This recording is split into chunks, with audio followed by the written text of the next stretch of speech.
中国坚持不结盟政策，但朝鲜却是中国唯一的军事同盟国。许多人如此定义中朝关系，但其实中朝之间的关系并不能如此简单的定义。但就这军事同盟国而言，背后还有很多的故事要讲。每个国家在发展的不同阶段，往往有着不同的利益需求，而外交政策是国家利益的直观体现。国家利益变化，外交政策也会随之改变。建国初年，中国的外交政策较为简单，几乎完全倾向苏联。历经多次战争后，中国的新生政权力量较弱，想要发展经济，在世界上站稳脚跟，就离不开苏联的帮助。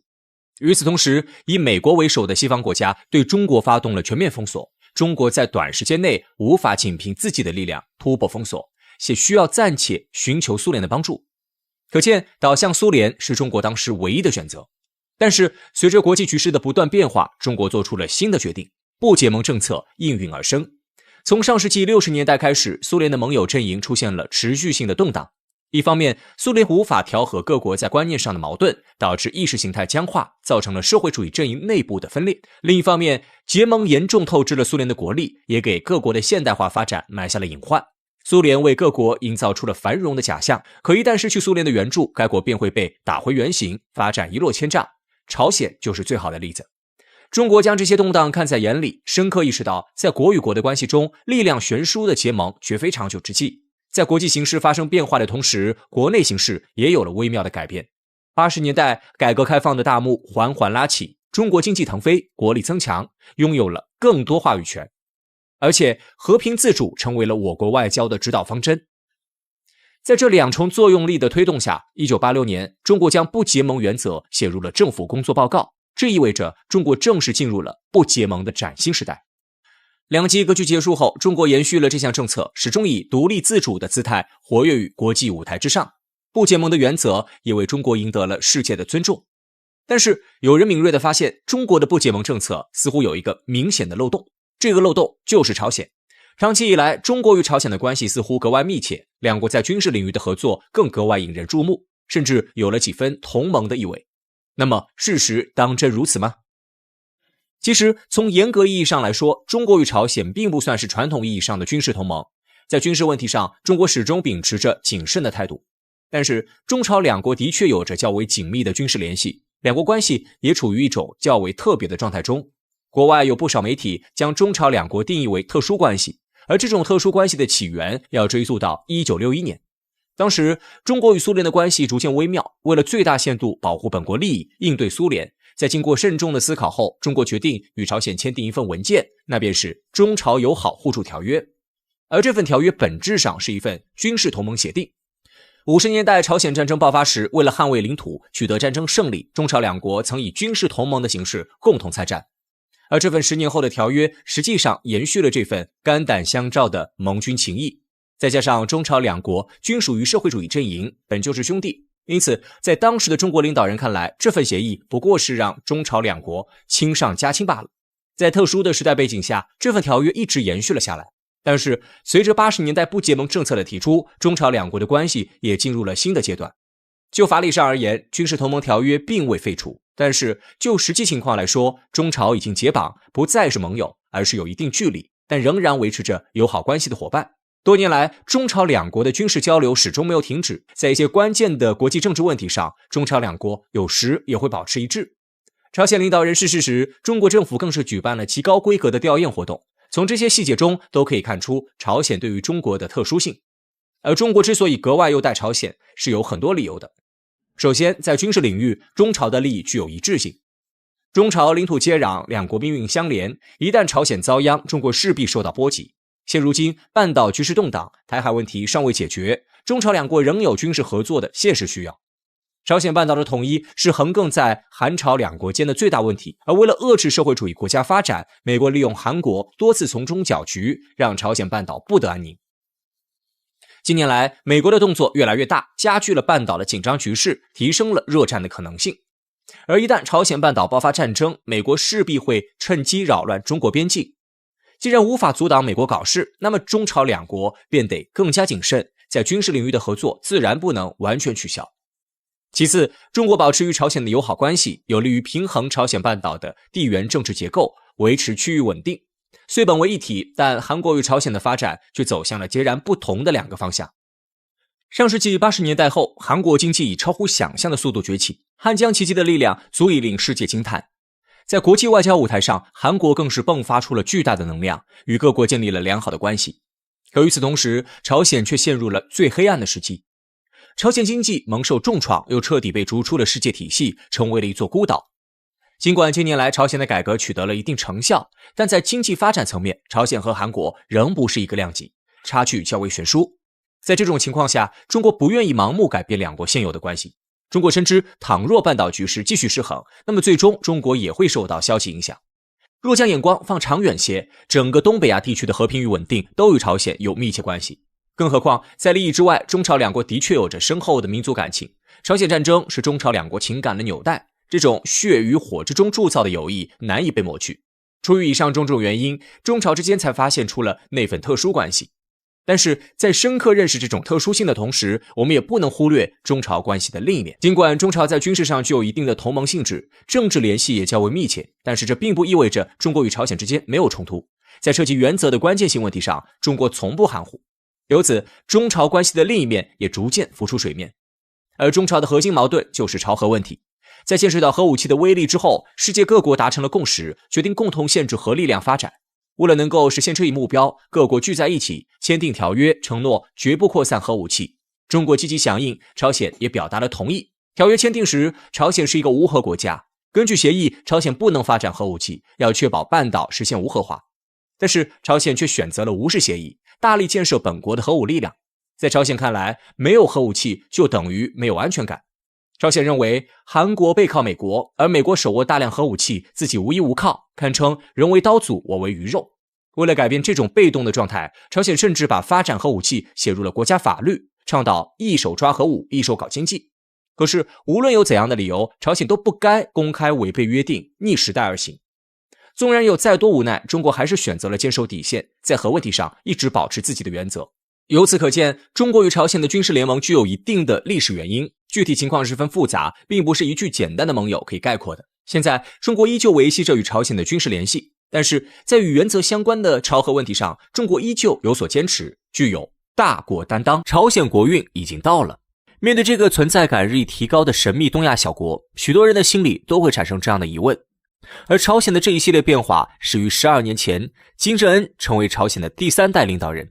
彼时，朝鲜内有粮食之忧，外有强敌之困，成为新领导人的金正恩要如何破局？1984年1月8号，金正恩出生在朝鲜江原道的元山市。在元山，金正恩得以接受了朝鲜政府为其安排的一整套教育内容。这些教育的内容既包括了政治、经济等多个学科，甚至还包括了中文、俄语和英语。按部就班的学习计划在1996年出现了变动。当时为了国家的未来考虑，朝鲜的第2代领导人金正日决定将金正恩与金宇正送到瑞士去留学。在校期间，金正恩不仅进一步了解了西方社会，甚至还自修了德语。除了正常的学习生活之外，金正恩还经常会在课余时间打篮球。根据金正恩的同学回忆，青年时期的金正恩经常会在宿舍里张贴美国球星迈克尔·乔丹的海报。从这一点上来看，他和其他同龄人也并没有什么不一样的地方。除此之外，金正恩还非常喜欢迪士尼的卡通人物。英国 BBC 广播公司曾经在2010年曝光过一张金正恩的信用卡账单。根据上面的交易流水显示，他曾经到东京的迪士尼乐园游玩过。2009年6月，韩国情报院的一名官员向媒体透露，朝鲜官方已经将金正恩确定为了最高人民会议的候选人，这相当于是正式确定了金正恩作为朝鲜第3代领导人的身份。在同一时间，日本的共同社也连续多天登出新闻报道了金正日健康状况恶化的消息，一时之间，全世界的目光都被吸引到了朝鲜的身上。但朝鲜官方一直没有针对外国的这些舆论做出任何回应，在接下来几个月内，其国内的一切工作都在有条不紊的推进。2011年12月17号，朝鲜的第2代领导人金正日突然与世长辞。与此同时，金正恩也正式从父亲的手里接过了朝鲜的国家大权。从此以后，朝鲜正式进入了金正恩时代。与历史上绝大多数继承父位的领导人一样，金正恩要做的第一件事情不是思考如何去领导国家，而是要在朝鲜的领导层内部树立自己的个人权威。因此在成为领导人之后，金正恩就立刻裁撤了一大批朝鲜人民军的高级军官。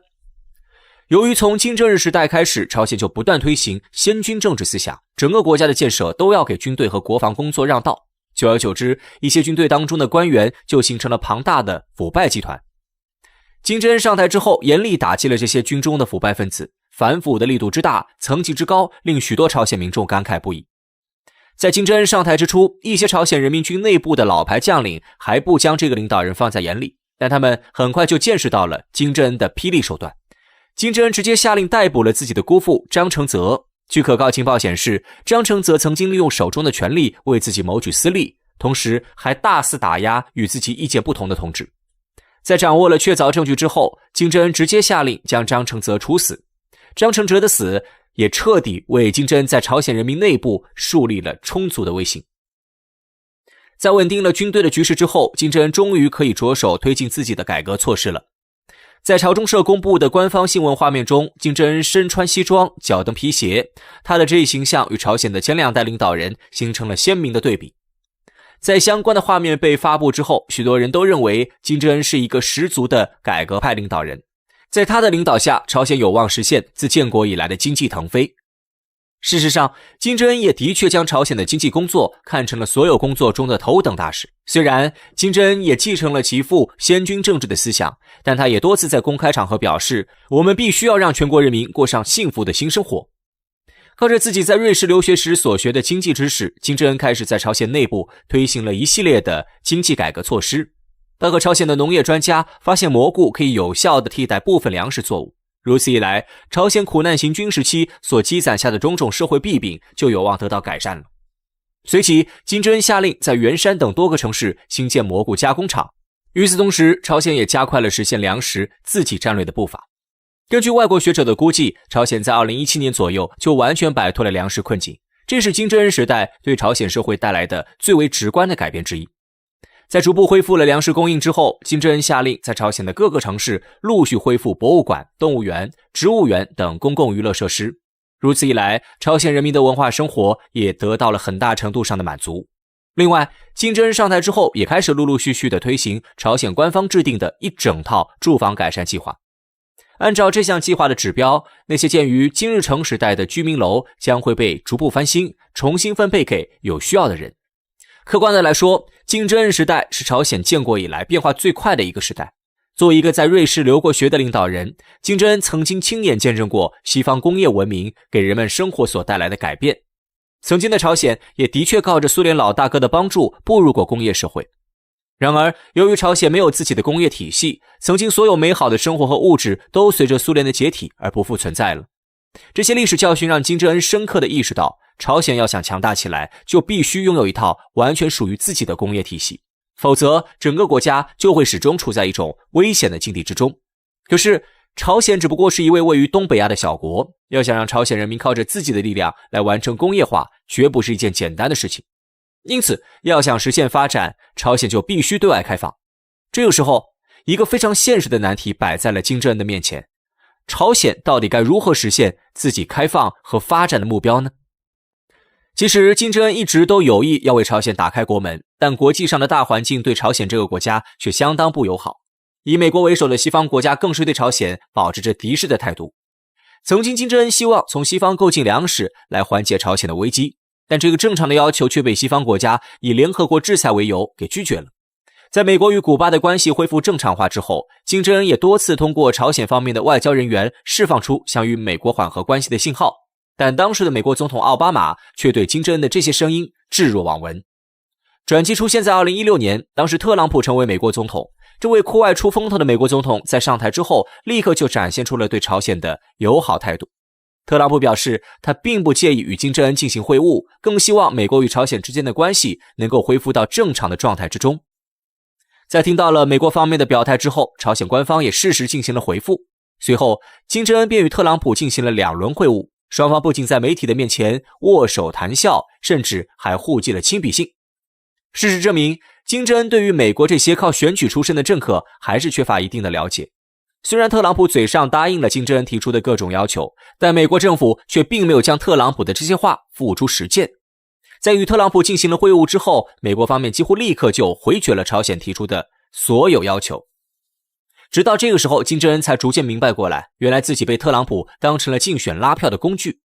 对美国的外交失败让金正恩感到有些气馁，所以在与特朗普进行了会晤之后，朝鲜与美国之间的关系便出现了剧烈的变化。